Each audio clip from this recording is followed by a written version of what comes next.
નમસ્કાર દર્શક મિત્રો, હું છું સમીર રાઠિયા. બોલે તો આપનો સેમ્સ નર્સિંગ પ્લસ ક્લાસીસ વતી આપનું હાર્દિક સ્વાગત કરું છું. આ અઠવાડિયાથી જે છે એ આપણે મેડિકલ સર્જિકલ નર્સિંગની સિસ્ટમ સ્ટાર્ટ કરવાની છે. એની પહેલા આપણે થોડાક એના વિશેના જે લેબ ટેસ્ટ અમુક સમજવા પડશે. આ એવા લેબ ટેસ્ટની વાત કરી રહ્યો છું કે જ્યારે આપણી બોડીમાં કોઈ ફોરેન બોડી દાખલ થાય અથવા તો કોઈ એવી વસ્તુ પ્રોટોઝોઆ બેક્ટેરિયા દાખલ થાય ત્યારે અમુક વસ્તુનું ડાયગ્નોઝ કરવું જરૂરી પડે છે. એના કારણે આપણે અમુક લેબ ટેસ્ટ જે છે એ શીખવા પડે, જોવા પડે, સમજવા પડે. એ વિશેની લેબ ટેસ્ટની વાત છે. અહીંયા HBTC DC એ રિલેટેડની વાત નથી. તો શરૂઆત કરીએ medical surgical nursing lab test. આશા રાખું છું કે આ મહિને પણ આપ જોડાયેલા રહેશો અને કન્ટિન્યુઅસ જે છે એ વિડિયો લેક્ચર જોવાનું રાખશો. શરૂઆત કરીએ આલ્ડીહાઇડ ટેસ્ટથી. તો ભાઈ આલ્ડીહાઇડ ટેસ્ટ દ્વારા જે છે એ આપણા બોડીમાં લેશમેનિયાસિસ નામના પ્રોટોઝોઆનું પ્રમાણ, આ પ્રોટોઝોઆ છે, આ બેક્ટેરિયા નથી, પ્રોટોઝોઆનું પ્રમાણ કેટલું છે એ આપણે જાણી શકાય છે. લેશમેનિયાસિસ વસ્તુ જે છે એ આપણી બોડીમાં કેટલી અસર કરેલી છે આલ્ડીહાઇડ ટેસ્ટથી આપણે જાણી શકીએ છીએ. સેકન્ડ થિંગ વાત કરીએ બેનિડિક્ટ ટેસ્ટ ને આઈએમપી ટેસ્ટ છે. યુરિનમાં ગ્લુકોઝનું પ્રમાણ જાણવા માટે બેનિડિક્ટ ટેસ્ટ કરવામાં આવે છે. હવે વાત કરીએ બિનેટ ટેસ્ટની. એના થકી આપણે ઇન્ટેલિજન્સી જાણી શકીએ છીએ કોઈ પણ મનુષ્યમાં, બુદ્ધિમત્તા ટેસ્ટ કહી શકાય બિનેટ ટેસ્ટ એટલે.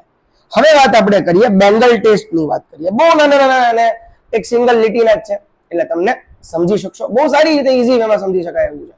બરાબર. Bangle test PEM protein energy malnutrition વિશે આપણે જાણી શકાય છે. આગળ વધીએ એડમ ટેસ્ટ. એડમ ટેસ્ટ દ્વારા આપણે સ્કોલિયોસિસ બોડીમાં જાણી શકાય છે. આપણને ખ્યાલ છે કે ભાઈ સ્કોલિયોસિસ, લોર્ડોસિસ, ખાઇફોસિસ એ રોગ જે છે એ સ્પાઇનલ કોર્ડના છે.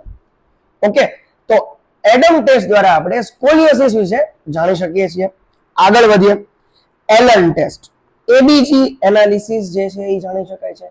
હવે વાત કરીએ આપણે પોલ અને બુન્નેલ ટેસ્ટની. અને બુન્નેલ પણ કહેવાય છે અને બન્નેલ પણ કહેવાય છે. આના થકી આપણે એપ્સ્ટાઇન બાર વાયરસ EBV વાયરસ વિશે જાણી શકીએ છીએ કે આપણા બોડીમાં EBV એ કેટલી અફેક્ટ કરી છે એ વસ્તુ જાણી શકાય છે. હવે વાત કરીએ કન્ફ્રોન્ટેશન ટેસ્ટ વિશે.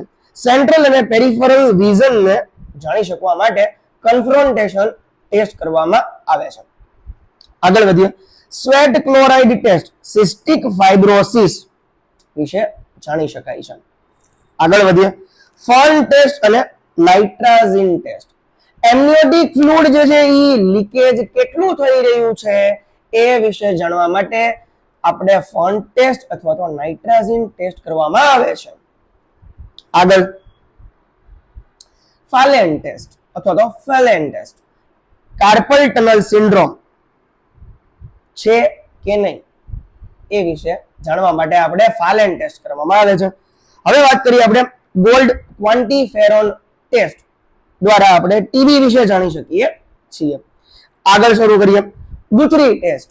ફિનાઇલ કીટોન્યુરિયાનું પ્રમાણ કેટલું છે જાણી શકાય છે. અને ફિનાઇલ કીટોન્યુરિયા જે છે એ બાળકમાં જોવા મળે છે અને આ વસ્તુ જે છે એ મગજ ઉપર ઇફેક્ટ કરે છે. ક્યાં? મગજ ઉપર. આગળ વધીએ ડેક્સામેથાઝોન સપ્રેશન ટેસ્ટ.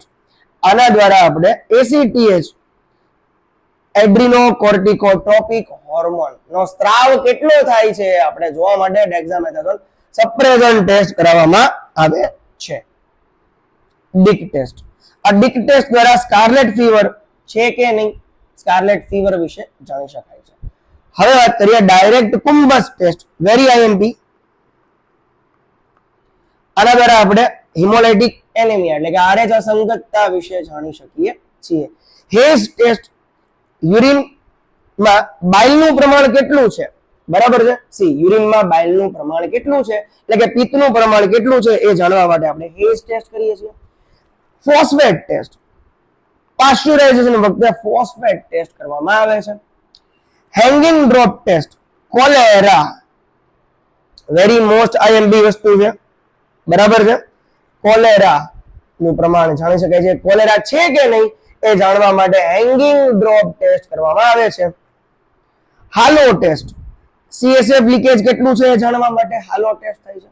ઓર્થોટેલિડિન ટેસ્ટ, પાણીમાં ક્લોરાઇડ જાણવા માટે ઓર્થોટેલિડિન ટેસ્ટ કરવા માટે આવે છે.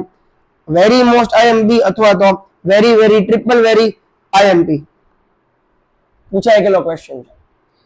શેક ટેસ્ટ અથવા બબલ ટેસ્ટ, સર્ફેક્ટન્ટ અને ગર્ભના ફેફસાની પરિપક્વતા જાણવા માટે, બરાબર છે, આ શેક ટેસ્ટ અથવા તો બબલ ટેસ્ટ કરવામાં આવે છે.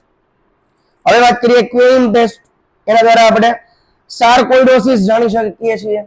નિકીસ ટેસ્ટ, બાળકોમાં મેનિન્જાઇટિસ નું પ્રમાણ જાણવા માટે અથવા તો છે કે નહીં તે જાણવા માટે થાય છે.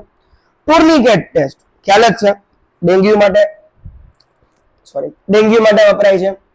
ટઝાંગ ટેસ્ટ, હર્પીસ ઝોસ્ટર અથવા તો શિંગલ્સ માટે વપરાય છે. ટેપ ટેસ્ટ અથવા તો સ્કોચ ટેસ્ટ.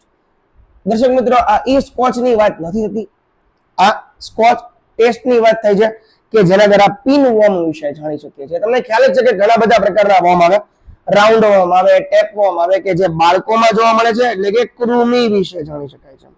પણ ટેપ ટેસ્ટ અને સ્કોચ ટેસ્ટ વડે આપણે પિન વોર્મ વિશે જાણી શકીએ છીએ. આગળ વધીએ, urea breath test, peptic ulcer એટલે કે હેલિકોબેક્ટર પાયલોરી વિશે જાણી શકીએ છીએ. આગળ, vanillin mandelic acid VMA test, pheochromocytoma વિશે જાણવામાં આવે છે. ટ્રેન્ડલેનબર્ગ ટેસ્ટ, IMP છે, વેરિકોઝ વેન વિશે જાણી શકાય છે. ટેન્સિલોન ટેસ્ટ અથવા તો ટોન્સિલોન પણ કહી શકાય, ટેન્સિલોન પણ કહી શકાય, એના દ્વારા આપણે માયસ્થેનિયા ગ્રેવિસ જાણી શકાય છે. હવે વોટર ડિપ્રેવેશન ટેસ્ટ, ડાયાબિટીસ ઇન્સિપિડસ વિશે જાણી શકીએ છીએ. વિડાલ ટેસ્ટ, ટાઇફોઇડ વિશે જાણી શકીએ છીએ. બુએઇક ટેસ્ટ, મળમાં ગુપ્ત રક્ત એટલે કે ફિકલ ઓકલ્ટિંગ બ્લડ વિશે જાણી શકીએ છીએ. ઓલ્સો બેન્ઝિડિન ટેસ્ટ પણ મળમાં ગુપ્ત રક્ત એટલે કે ફિકલ ઓકલ્ટ બ્લડ વિશે જાણી શકાય છે. આ બંને દ્વારા બુએઇક ટેસ્ટ અને બેન્ઝિડિન ટેસ્ટ દ્વારા ફિકલ ઓકલ્ટ બ્લડ વિશે જાણી શકાય છે. આગળ વધીએ, ટ્યુબરક્યુલિન સ્કિન ટેસ્ટ એટલે કે મોન્ટોક્સ ટેસ્ટ, ટીબી વિશે જાણી શકાય છે. સ્ટ્રેસ અથવા મિડલ ટ્રેડમિલ ટેસ્ટ, બરાબર, ECG, કસરત કરાવવાની હોય એટલે કે ટ્રેડમિલ ઉપર એને દોડાવવાનું હોય અને ECG ફાઇન્ડિંગ કરવાના હોય. કેલરિક ટેસ્ટ, વેસ્ટિબ્યુલો ઓક્યુલર રિફ્લેક્સ ટેસ્ટ વિશે જાણી શકાય છે. વેલ ફિલિક ટેસ્ટ દ્વારા ટાઇફસ ફીવર એટલે કે ટાઇફોઇડનો ફીવર છે કે તેમ એ જાણી શકાય છે. લેપ્રોમિન ટેસ્ટ, રક્તપિત્ત એટલે કે લેપ્રસી વિશે જાણી શકાય છે. ફોચેટે ટેસ્ટ, હાઇપરબિલિરુબિનેમિયા કેટલું છે શરીરમાં એ જાણી શકાય છે. આગળ વધીએ,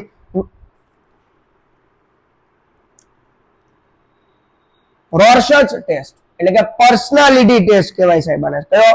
personality test. Burrow ink test, scabies વિશે જાણી શકાય છે. રોથેરા ટેસ્ટ, પેશાબમાં એસિટનનું પ્રમાણ કેટલું છે એ જાણી શકાય છે. રોલ ઓવર ટેસ્ટ, પ્રી-એક્લેમ્પસિયા જાણી શકાય છે. રોમ્બર્ગ ટેસ્ટ IMP છે દર્શક મિત્રો, સંતુલન તાલમેલ એટલે કે બેલેન્સ અને કોઓર્ડિનેશન શરીરનું જાણી શકાય છે. રૂબિન ટેસ્ટ, રૂબિના ટેસ્ટ નથી, રૂબિન ટેસ્ટ છે, એટલે ફેલોપિયન ટ્યુબની પેટેન્સી કેવી છે એ ચેક કરવા માટે આપણે રૂબિન ટેસ્ટ કરવો પડે છે. સ્મિથ ટેસ્ટ IMP છે, પિત્તવર્ણક એટલે કે બાઇલ પિગમેન્ટેશન ઇન યુરિન, બરાબર છે, એને સ્મિથ ટેસ્ટ કહેવાય છે. હવે વાત કરીએ શિકેલ્સ ટેસ્ટ વિશે. ડિપ્થેરિયા નું પ્રમાણ એટલે કે ડિપ્થેરિયા છે કે નહીં એ જાણી શકાય છે. શિલિંગ ટેસ્ટ અથવા તો સ્કિલિંગ ટેસ્ટ, વિટામિન B12 નું એબ્ઝોર્પ્શન કેટલું થાય છે એ જાણી શકાય છે. તો દર્શક મિત્રો, આ તમામ ટેસ્ટ જે છે એ આપણને સમજાઈ ગયા છે, બહુ ઈઝી વેમાં અને શાંતિથી સમજાવ્યા છે, 10 જ મિનિટમાં સમજાઈ જાય છે. આની બહારના એક કોઈ ટેસ્ટ નહીં પૂછાય. બીજા નંબરની વાત કરું તો ભાઈ આવતીકાલથી આપણે સિસ્ટમ લેવાના છીએ, સિસ્ટમ સ્ટાર્ટ કરવાના છીએ. ઓકે, તો હવે આ સિસ્ટમમાં આપણે કઈ સિસ્ટમ લેશું? Urinary system.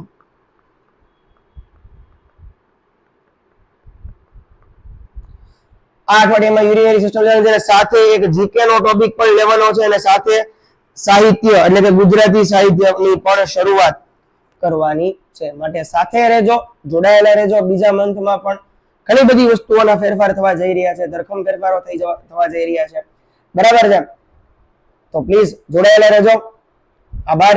જય હિન્દ, જય ભારત, જય ગરવી ગુજરાત, જય ભાવના નગરી. મળીએ નેક્સ્ટ લેક્ચરમાં. Thank you.